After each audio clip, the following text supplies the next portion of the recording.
കൂടുതൽ വാർത്തകളും വീഡിയോകളും കാണാൻ ഈ ചാനൽ സബ്സ്ക്രൈബ് ചെയ്യുക. കൂടെ ബെൽ ബട്ടൺ അമർത്തുക.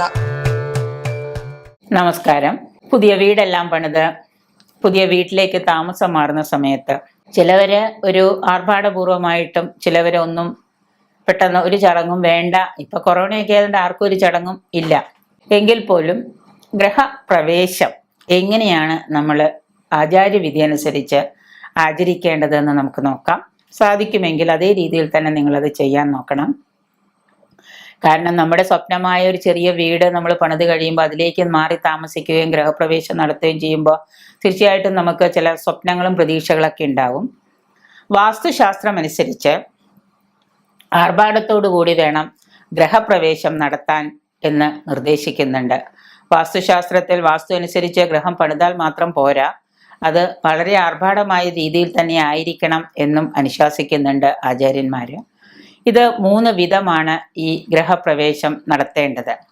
ഒന്ന് അപൂർവ, സപൂർവ, ഭുവന്തവ എന്നാണ് 3. അപൂർവമായിട്ടും സപൂർവമായിട്ടും ഭുവന്തവ എന്നുമാണ്.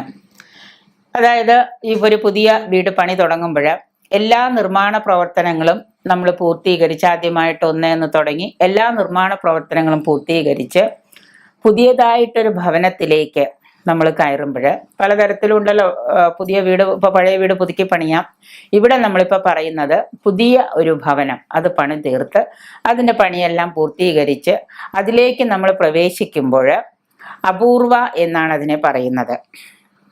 ആ സമയത്ത് നമ്മൾ താമസിച്ചിരുന്ന ഭവനം, ഇപ്പൊ നമ്മൾ താമസിക്കുന്ന ഭവനം വളരെ പഴയതാണ്, അതൊരുപാട് പഴഞ്ചനായതുകൊണ്ട് നമ്മൾ അതിൻ്റെ കുറച്ച് വശങ്ങളൊക്കെ ഒന്ന് പുതുക്കി പണിയുന്നു. കുറേ കാലമായിട്ട് അത് പൂട്ടിയിട്ടിട്ട് നമ്മൾ മറ്റൊരിടത്ത്, ഇപ്പോൾ ഉദാഹരണമായിട്ട് കേരളത്തിലൊരു വീടുണ്ട്, നിങ്ങൾ ദുബായിലോ ബോംബെയിലോ ഡൽഹിയിലോ മറ്റെവിടെയെങ്കിലും പോയി ഒരു 10 വർഷമോ 20 വർഷമൊക്കെ താമസിച്ചു. ഇവിടെ നിങ്ങളുടെ വീട് പൂട്ടിയിട്ടു, വീട് പഴയതായി. അപ്പോൾ ആ സമയത്ത് ഒരു 10 വർഷത്തിന് ശേഷം അല്ലെങ്കിൽ ഒരു 15 വർഷത്തിന് ശേഷം നിങ്ങളുടെ അവിടുത്തെ ജോലിയെല്ലാം റിട്ടയർമെന്റ് കാലമായപ്പോൾ നിങ്ങൾ തിരിച്ച് നാട്ടിലേക്ക് തന്നെ വരുന്നു. അപ്പോൾ ആ സമയം അത്രയും കാലം വീട് പൂട്ടിയിട്ടപ്പോൾ ആ ഭവനം കുറേ കാലം പൂട്ടിയിട്ട് വീണ്ടും വന്ന് നമ്മൾ തുറന്ന് താമസിക്കുമ്പോൾ അതിൽ പല മാറ്റങ്ങളും നമ്മൾ ചിലപ്പോൾ വരുത്തേണ്ടതായിട്ട് വരാം. ആ കർമ്മമാണ് സപൂർവ എന്ന പേരിൽ അറിയപ്പെടുന്നത്. അപ്പോൾ ഒരു ഇടക്കാലത്തിന് ശേഷം, അത് 1 വർഷമാവാം 2 വർഷമാവാം, അങ്ങനെ കുറേ കാലത്തിന് ശേഷം നമ്മൾ നമ്മുടെ വീട്ടിൽ തന്നെ വന്ന് താമസിക്കുന്ന ആ ഒരു ചടങ്ങ്, അതിനെ സപൂർവ എന്ന് പറയും. ഇനി പഴയ വീട്, വളരെ ശോചനീയമായ അവസ്ഥയിലുള്ള നമ്മുടെ വീട്, പുരാതനമായ തറവാടുകളൊക്കെ ആവാം, അത് വാസ്തുപ്രകാരം ഒന്ന് പുതുക്കി പണിയണം എന്ന് നോക്കി, വാസ്തുവൊക്കെ നോക്കി അതിൻ്റെ പ്ലാനുകളൊക്കെ അനുസരിച്ച് അതൊന്ന് പുതുക്കി പണിത് വീണ്ടും നമ്മളത് വാസയോഗ്യമാക്കും. പഴയ വീടുകളൊക്കെ ഇപ്പോൾ കളയാൻ പറ്റാത്തതുകൊണ്ട് അത് കുറേയൊക്കെ പൊളിച്ചു കളഞ്ഞ് അത് എന്തെങ്കിലുമൊക്കെ തരത്തിൽ മാറ്റങ്ങൾ വരുത്തി അതിനെ വീണ്ടും പുതിയതാക്കി ഒരു വാസയോഗ്യമാക്കി തീർക്കുന്നതിനെയാണ് ഭൂവന്തുവ എന്ന് പറയുന്നത്. ഭൂവന്തുവ. അങ്ങനെ 3 തരത്തിലാണ് നമ്മുടെ ഗ്രഹം പണിയുന്നത് വാസ്തുശാസ്ത്രമനുസരിച്ച്. ഉത്തരായന കാലത്തെ ഉത്തമ മുഹൂർത്തമാണ് ഇതിനെല്ലാം അനുകൂല സമയമായിട്ട് എടുക്കേണ്ടത്. ഇപ്പൊ നേരത്തെ പറഞ്ഞ പോലെ തന്നെ ഈ 3 തരത്തിലുള്ള ഗൃഹപ്രവേശമാണെങ്കിലും ഉത്തരായന കാലത്തെ ഉത്തമ മുഹൂർത്തം നമ്മൾ ആദ്യം കുറിക്കണം. ജനുവരി മുതൽ ജൂലൈ മധ്യം വരെയുള്ള സമയപരിധി ശുഭമുഹൂർത്തമാണ് എന്ന് ആചാര്യന്മാര് പറഞ്ഞിട്ടുണ്ട്. അത് നമുക്ക് സ്വീകരിക്കാം. ശകവർഷം, വൈശാഖം, ജ്യേഷ്ഠ, മാഘം, ഫാൽഗുന മാസങ്ങള് ഇതെല്ലാം നമുക്ക് ഗ്രഹപ്രവേശത്തിന് ഉത്തമങ്ങളാണ്. മീനം, മിഥുനം, കർക്കിടകം, ചിങ്ങം, കന്നി ഈ മാസങ്ങള് പരമാവധി ഒഴിവാക്കുന്നത് നല്ലതാണ്. ചിങ്ങമാസം ഓണത്തിന്റെ മാസം ആയതുകൊണ്ട് എല്ലാവരും ഗൃഹപ്രവേശത്തിന് എടുക്കുന്നത് ആ മാസമാണ്. വാസ്തു മുഹൂർത്തം കിട്ടുമെങ്കിൽ നമുക്ക് ഇതിലേതെങ്കിലും ചിങ്ങമാസത്തിലേതെങ്കിലും മുഹൂർത്തം എടുക്കാം.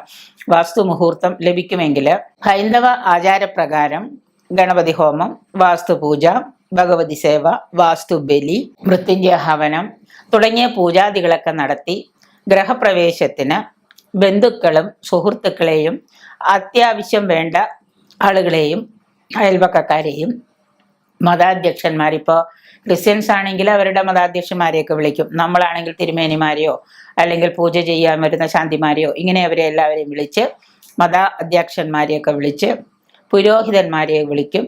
അന്നേ വരെ വീട് പണിതുകൊണ്ടിരുന്ന നിർമ്മാണ തൊഴിലാളികളെ വിളിക്കും. ഇവരെ എല്ലാവരെയും വിളിച്ച് പങ്കെടുപ്പിച്ച് അവർക്ക് അന്നദാനം നടത്തും. അതാണ് ആചാര്യ നിർദ്ദേശം. അങ്ങനെയാണ് നമ്മൾ ഗൃഹപ്രവേശം നടത്തേണ്ടത്. വീട് പണി കഴിഞ്ഞ പിറ്റേ ദിവസം ആരും അറിയാതെ കയറി താമസിക്കുകയല്ല ചെയ്യേണ്ടത്. മാത്രമല്ല, നിർമ്മാണ പ്രവർത്തനങ്ങളിൽ ഏർപ്പെട്ടിരുന്ന തൊഴിലാളികൾക്ക് ഭക്ഷണത്തോടൊപ്പം വസ്ത്രവും കൂടി നൽകണമെന്നാണ് ആചാര്യ നിർദ്ദേശം. ഗൃഹപ്രവേശം നടത്തി കഴിഞ്ഞ് ഗൃഹനാഥ വിളക്കില് നല്ലെണ്ണ ഒഴിച്ച് തുണി കൊണ്ട് തീർത്ത തുണി, നമ്മുടെ പഴയ അലക്കി തിരുമിയ വസ്ത്രം, വെള്ള വസ്ത്രത്തിന്റെ അതുകൊണ്ട് തീർത്ത തുണി തീർത്ത് തിരിയിട്ട് പുറത്ത്, നമ്മുടെ വീടിന്റെ പുറത്ത്, കിഴക്കോട്ട് ദർശനമായിട്ടുള്ള വീടാണെങ്കിൽ അങ്ങനെ, വടക്കോട്ടാണെങ്കിൽ അങ്ങനെ, പുറത്ത് പ്രധാന വാതിലിന് അഭിമുഖമായിട്ട് കിഴക്ക് ദർശനമായിട്ട് നിന്ന് വിളക്ക് ജ്വലിപ്പിക്കണം. കിഴക്കോട്ട് തിരിഞ്ഞു നിന്ന് വിളക്ക് ജ്വലിപ്പിക്കുക. ആ സമയത്ത് നമ്മുടെ ഗൃഹനാഥൻ പൂർണ്ണ കുംഭവുമായിട്ട്, ജലം നിറച്ച പൂർണ്ണ കുംഭമെടുത്ത് ഭക്തി ആദരപൂർവം ഗൃഹനാഥയോടും ബാക്കിയുള്ള കുടുംബാംഗങ്ങളോടും കൂടി സൂര്യദേവനെ ഭജിച്ച് അതിനുശേഷം വലതുകാൽ വെച്ച് ഗൃഹനാഥനും ഗൃഹനാഥയും ആദ്യം ഗൃഹത്തിലേക്ക് പ്രവേശിക്കുക. ഈ പൂർണ്ണ കുംഭം ചെമ്പിന്റെയോ പിച്ചളയുടെയോ ഓടിന്റെയോ ഒക്കെ മൊന്തയാവാം, സ്റ്റീലിന്റെയൊക്കെ ആവാം, മണ്ണിന്റെ ആയാലും വിരോധമില്ല. ഇവയിൽ ഏതെങ്കിലും ഒന്ന് കുംഭമായിട്ട് സ്വീകരിക്കുക എന്നുള്ളതാണ് പറയുന്നത്. പൂർണ്ണ കുംഭം ആദ്യമായിട്ട് ഗൃഹനാഥയും വിളക്കോടുകൂടി ഗൃഹനാഥനും ഭവനത്തിലേക്ക് പ്രവേശിച്ച്, എന്നിട്ട് അതുവഴി സർവ്വ ഐശ്വര്യവും സമ്പദ് സമൃദ്ധിയും നമുക്കുണ്ടാകുന്നു. അതിനുശേഷം രാവിലെ ഗണപതി ഹോമം നടന്ന കഴിഞ്ഞ വീടാണെങ്കിൽ ആ ഗണപതി ഹോമത്തിന് ശേഷം ഗണപതി ഹോമം കഴിഞ്ഞ് ഗണപതി ഹോമത്തിൽ നിന്നെടുത്ത ദീപം കൊണ്ട് അടുപ്പ് കത്തിക്കുകയും പാല് കാച്ചുന്നതിനും എല്ലാം ഒരു ചടങ്ങുണ്ട്. അതെല്ലാം അനുസരിച്ച് വേണം നമ്മൾ ചെയ്യാനായിട്ട്. പൂർണ്ണ കുംഭത്തോടു കൂടി ഗൃഹനാഥനും ഗൃഹനാഥയും വീട്ടിൽ പ്രവേശിക്കാൻ ശ്രമിക്കുക.